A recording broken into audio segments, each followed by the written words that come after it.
lois qui organisent les institutions, les choses, sont les lois organiques qui sont donc un peu, dont pour l'adoption nécessite un certain nombre d'élus. Mais ce que peut-être semble oublier, ce code électoral a été voté en 2000 par référendum. Ce qui est arrivé après ne sont que des modifications. Voilà, des modifications. Sinon, le code électoral, il date de septembre 2000, juillet 2000. Juillet 2000, il a été voté avec la Constitution. Il y a eu quelques modifications, mais à la marge, avec la Constitution de 2016, bien entendu, et avec quelques modifications techniques. Donc c'est une loi référendaire qui a la même valeur juridique que notre Constitution. Voilà. Donc il ne faut pas venir tenter de minimiser, oui, pourquoi elle a dit que c'est une loi organique, oui, non, c'est pas ça le sujet. Le Conseil constitutionnel a fait du bon travail, a dit ce qu'il reproche à chacun des candidats. Mais il faut que chacun des candidats recalés, ceux qui se plaignent, qui sont 5, je précise, sur 55, entre à lui-même et fasse voir ce qui n'a pas marché. Le problème en Côte d'Ivoire, nos hommes politiques, eux, tout ce qu'ils font est bien. Ce sont les autres qui ne sont pas bien. Ce sont les institutions qui ne sont pas bien. Mais il faut que ça s'arrête un jour. Il faut que dans ce pays, enfin, on ait des hommes politiques républicains.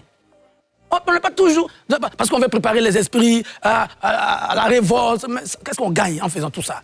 On parle de la CEI. Mais on a dit ici, il ne faut pas que la CEI vérifie. Il ne faut pas que la CEI vérifie. La CEI transmet, vous dites d'accord, non? Est-ce qu'elle aurait dû? Mais qu'est-ce que vous voulez finalement à la CEI? Et puis, vous êtes à la CEI, vous démissionnez. Et après, vous venez vous plaindre. Mais je ne comprends pas. Il faut que nos opposants, ceux qui se disent opposants, disent que nous sommes dans un pays qui a des règles, qui a des institutions qu'il faut respecter. La loi électorale est claire, les parrainages sont clairs, ont été expliqués, les gens ont été formés. Maintenant, si les gens n'ont pas réussi à faire... le Conseil constitutionnel, qu'est-ce qu'il fait? Les croisements. Ce n'est pas le Conseil qui fait la carte d'identité. Quand vous envoyez vos parrainages, mais ils interrogent l'ONESI. Ils interrogent les fichiers de l'ONESI, tu l'as dit à juste titre. Les cartes d'identité orange, regardez vos cartes d'identité. Les cartes d'identité qui ont été faites en 2008-2009. Et celles qui ont été faites après, en 2022, après, ce n'est pas le même numéro. Les premières cartes d'identité, c'est C. Et puis, le numéro vient. Les cartes d'identité faites, c'est CI. Et puis, le numéro vient. Donc, si vous, dès que vous envoyez un truc avec C, on sait jamais que c'est du faux.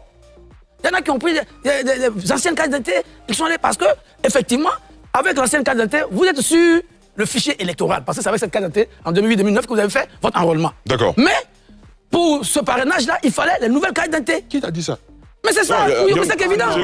Mais Kouyo, je ne comprends pas. Young Bato, est-ce qu'il y a encore des cartes d'identité orange qui sont valables, qui sont valides? Justement, ce que je dis. Toutes elles sont expirées? Ça reste à voir. D'accord. Donc, mais ce Kouyo peut ne pas comprendre. C'est un peu difficile pour lui. Mais je comprends. Mais non, il émet une réserve. Oui, mais la réserve est infondée. Elle est irrécevable. Plus c'est le mot. D'accord, très bien. On vous a bien